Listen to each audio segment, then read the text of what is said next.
जिसने चैनल को सब्सक्राइब नहीं किया जल्दी से इस चैनल को सब्सक्राइब कर लें। परीशा नूर को तो कभी मुझे घूरती खड़ी थी जैसे खा ही जाएगी।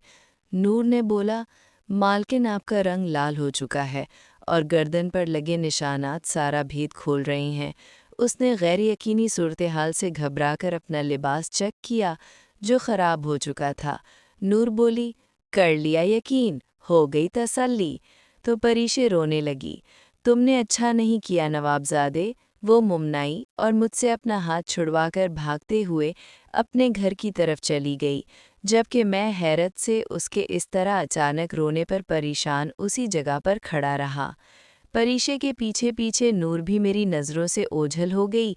मैं अपने रवैये पर शर्मिंदा हुआ और सोचने लगा अगर परीशा ने अपने अब्बू को बता दिया तो पुरानी दुश्मनी को एक मर्तबा फिर बढ़ावा मिल जाएगा।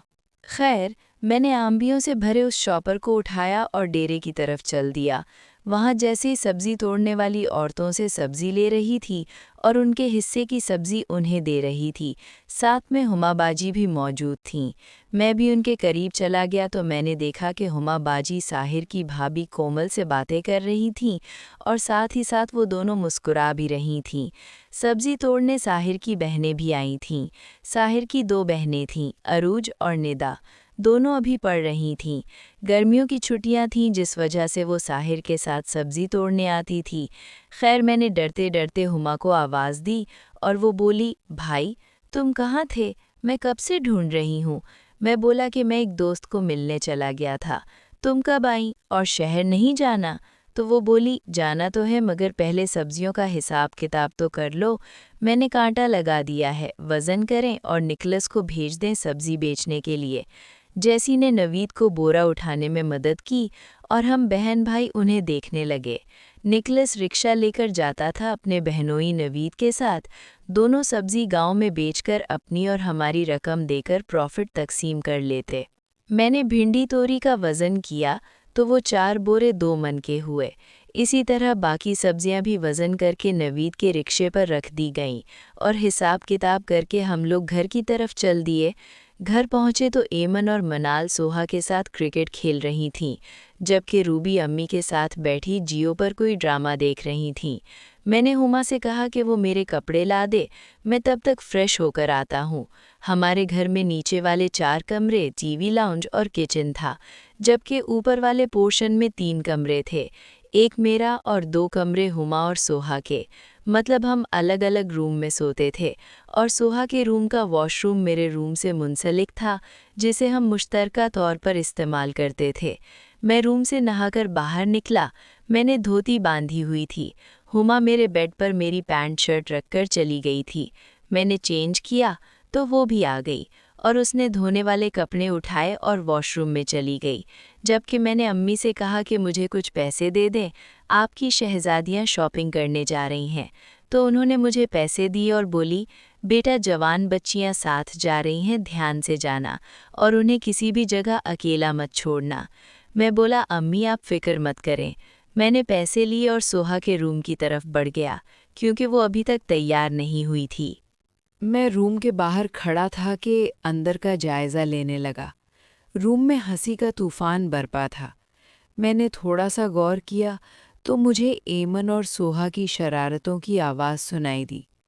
मैं दरवाजे पर ही था कि एमन ने सोहा से कहा कि जल्दी वॉशरूम जाओ और कपड़े पहन लो, ऐसा ना हो इमरान भाई गुस्सा हों, तुम तैयार जो नहीं हो रही। सोहा बोली, तुम भी जब देखो मुझे तंग करना शुरू कर देती हो, लेट तुम मुझे करवा रही हो। एमन ही करते बोली, तेरे साथ मस्ती नहीं करूंगी तो किसके साथ करूंगी। सोहा तैयार होते हुए बोली, तुम फराज भैया के साथ मस्ती किया करो, मुझसे कुछ नहीं मिलना तुझे। एमन बोली, नहीं यार तुम मेरी बेस्ट फ्रेंड हो। सोहा बोली, तुमने शरारतें कर करके मुझे खराब कर देना है। अब अगर तुमने शरारत की ना तो मैं। एमन बोली, क्या मैं? सोहा बोली, तुझे छोड़ूंगी नहीं। एमन, मेरा मतलब ये नहीं है, और वैसे भी इस घर में। एमन बात करते करते चुप कर गई तो सोहा ने करेदते हुए पूछा, क्या है हमारे घर में? तुम रुक क्यों गई? बोलो, क्या चल रहा है तेरे मन में? एमन ने सोहा के इसरार पर एक बार फिर कहा, यार वो मैं कह रही थी, हमारी किस्मत में मुलाकात कहाँ, अब पूरे घर में एक ही मर्द है और वो भी हमारा भाई। सोहा बोली, तुम इमरान भाई की बात कर रही हो ना? एमन बोली, जी मैं इमरान भाई की बात कर रही हूँ।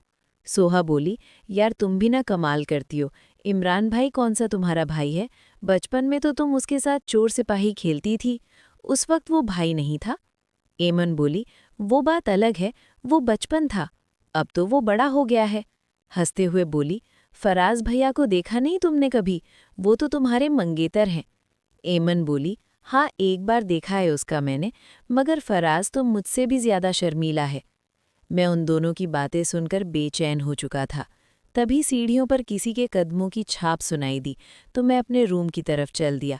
मैं अपने रूम में चला गया, तभी सीढ़ियों से हुमाबाजी नमूदार हुई। ओए, तुसी इथे बैठे हो, जाना नहीं है? दिन चढ़ गया है, गर्मी बढ़ गई है। मैं तैयार हूँ, पता नहीं भैया किधर चले गए हैं। सोहा ने अंदर से आवाज़ दी। हुमा ने एमन को तैयार होते हुए कहा, तुमने हमें भी लेट कर देना है, तुम्हारी शादी नहीं है जो इतना तैयार हो रही हो। तो एमन मुस्कुराते हुए बोली, हाय कैसा दिन होगा यार, जब मेरे फराज मेरे रूम में आएंगे और मेरा घूंघट उठाएंगे। एमन को शायद मस्ती सूझ रही थी, उसने हुमाबाजी को भी बातों में लगाना चाहा, मगर वो हर काम वक्त पर करने की आदी थी। उसने बेड से कपड़े समेटते हुए एक मोटी सी गाली देते हुए एमन से कहा, ये बिखरे हुए कपड़े समेट लो, फिर ख्वाब में देख लेना शादी को। सोहा मुस्कुराते हुए बाहर निकल गई और तब हुमा को अकेले देखकर एमन बोली, हुमा यार, मैंने तुमसे एक बात करनी है, अगर तुम गुस्सा न करो तो। हुमा को एमन ने पीछे से गले लगाते हुए कहा तो वो बोली, जी फरमाइए, अब मेरी कमीनी कज़न को क्या बात करनी है? एमन बोली, वो ना मैं कह रही थी, वो फराज मुझसे मिलना चाहता है। हुमा बाजी बोली, तो मिल लेना, इसमें क्या बुराई है, वो तुम्हारा मंगेतर है। एमन, नहीं नहीं, वो तुम समझी नहीं, वो क्या चाहता है, अपनी बुटीक पर ही मुझे ऊपर वाले रूम में मिलना चाहता है। हुमा ने हैरत से उसकी तरफ देखा और बोली, बहुत आग लगी है। एमन, नहीं नहीं, मैं भला ऐसा काम क्यों करूंगी, बस गले मिलकर ही वापस आ जाऊंगी, तुम लोगों के साथ, बस तुम किसी को शक मत होने देना। क्योंकि अगर इमरान भाई को पता चल गया तो मामला गड़बड़ हो जाएगा। तो मैं इसलिए कह रही हूँ कि तुम मेरी बेस्ट फ्रेंड हो। हुमा बोली, मैं सब संभाल लूंगी, पर ये ना हो कि शादी से पहले ही तो अपने सारे राज उससे बता दो और बाद में वो तुम्हें गलत समझे। तो एमन बोली, यार वो ऐसा नहीं है, और वैसे भी मैंने एक ना एक दिन तो अपने राज किसी को बताने हैं, तो जब वो मांग ले तो ना नहीं हो सकती मुझसे।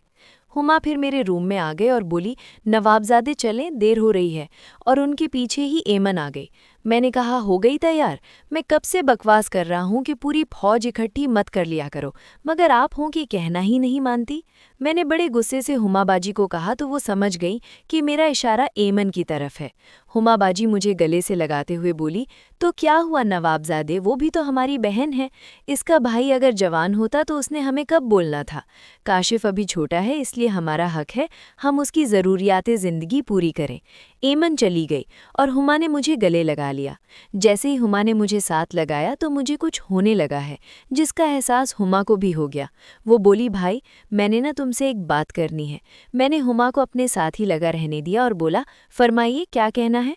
तो वो बोली, वो ना मुझे एक मोबाइल ले दो, मैं नुमान से बातचीत करना चाहती हूँ। भाई मैं अपना घर बचाना चाहती हूँ। मैंने कहा, इतनी सी बात है पागल, मैं तुझे मोबाइल तो ले दूंगा, मगर इसका इस्तेमाल कोई दूसरा नहीं करेगा। तो बाजी बोली, जी भाई मैं कोशिश करूंगी। और फिर हुमा ने नीचे इशारा करते हुए कहा, व्हाट इज़ दिस? तो उसके इस सवाल पर मैं मुस्कुरा दिया और कहा, सॉरी। हुमा बोली, इट्स ओके, क्या आपकी कोई गर्लफ्रेंड नहीं है? मैंने कहा, नहीं हुमा बाजी, वो अभी तक इस शजर पर किसी चिड़िया का बसेरा नहीं हुआ है। वो बोली, तुम्हारी शलमार पर लाल रंग का निशान था, तो मैंने सोचा शायद तुम किसी से मिलकर आए हो। मैं उसकी बात काटते हुए बोला, ओ शिट बाजी, वो मैं क्या बताऊं, मैं वो प्रीशे से मिल रहा था। एमन वापस आई और बोली, तुम लोग हमें डांट रहे थे, अब खुद बातों में लगे हुए हो। उसने काला पजामा और साथ में पहली शर्ट पहनी हुई थी। बाजी ने उन्हें लेकर नीचे जाते हुए कहा, नवाबजादे, गाड़ी की चाबी निकालकर जल्दी नीचे आ जाओ, हम लोग आपका इंतज़ार कर रहे हैं। इस वक्त हमारे पास स्पॉटेज थी जो पापा ने ली थी शहर जाने के लिए, मगर उन्हें ज़्यादा देर चलाना नसीब नहीं हुई। मैंने गाड़ी स्टार्ट की और चाचा लियाकत को कॉल मिला दी। चाचा बोले, बेटा कैसे हो? मैं बोला, अंकल मैं ठीक हूँ। एमन हमारे साथ शहर जा रही है, क्या आपने उसे इजाज़त दी है? अंकल बोले, जी जी बेटा, इसे मैंने ही कहा था कि तुम अपनी बहनों के साथ चले जाना। मैं बोला, ओके अंकल जी, हम निकल रहे हैं। बस कंफर्म करना था आपसे अंकल। वेरी गुड बेटा, प्राउड ऑफ यू। मैंने फ़ोन बंद करके सामने रख दिया और मध्यम आवाज़ में गाना लगा दिया, जीना तेरे नाल भावे जीवा दिन चार। हुमा बाजी मेरे साथ फ्रंट सीट पर बैठी थी और पिछली सीट पर सोहा और एमन बैठी हुई थी। एमन ने मुझे तंज करते हुए कहा, अब हो गया यकीन कि मेरी अम्मी से भी पूछना है कि एमन शहर क्यों जा रही है। मैंने उसे शीशे से गुस्सा भरते हुए देखा और बोला, तुम क्यों जल रही हो? मेरा हक है कि मैं अंकल से कंफर्म करूं। इसमें बुराई क्या है एमन? बुराई है। बुराई ये है, तुम मेरे पर यकीन नहीं करते। जब मैंने कह दिया था तो फिर फोन करना जरूरी था क्या? हुमा बाजी बोली, एमन जस्ट रिलैक्स डियर, हम दोस्त हैं, हम एंजॉय करने जा रहे हैं, क्यों मूड खराब कर रही हो? इमरान अब एक जिम्मेदार इंसान है, उसने अपना फर्ज निभाते हुए सिर्फ पूछा है, तुम्हें उसने झूठा तो नहीं कहा। एमन ने हुमाबाजी की बात सुनकर अपना सर हिला दिया, पर मुझे खा जाने वाली नज़रों से देखती रही। हम लोग निकले ही के सामने सड़क पर परीशे और उसका बाप गड्ढे पर चारा लोड किए जा रहे थे। परीशे बैल की महारे खींचकर मेरी गाड़ी के सामने आ गई, तो मैंने उसकी तरफ इशारा करते हुए कहा कि रास्ता दें। तो वो उसने छोटी सी छड़ी से इशारा किया कि कार सड़क से नीचे उतार और निकल जाओ। मैंने उसकी तरफ इशारा करते हुए आंख मार दी, तो वो मुझे एक बार फिर छड़ी दिखाने लगी जो उसने बैल को मारने के लिए रखी थी। वाह, क्या नखरा है उसका! हुमाबाजी परीशे की तरफ देखते हुए बोली। मेरी आंख मारने पर हुमाबाजी ने मुस्कुराते हुए मेरा हाथ दबाते हुए सामने इशारा किया। परीशे का बाप भी अब गड्ढे के पिछले हिस्से से उतरकर नमूदार हुआ। उन्हें हम प्यार से जमाली अंकल कहते हैं। बड़े ही अच्छे इंसान हैं। उन्होंने इस्लाम किया तो मैंने भी सलाम किया और फिर बैलगाड़ी हटाने का कहा। क्योंकि सड़क छोटी थी, दो गाड़ियां मुश्किल से गुजरती थी।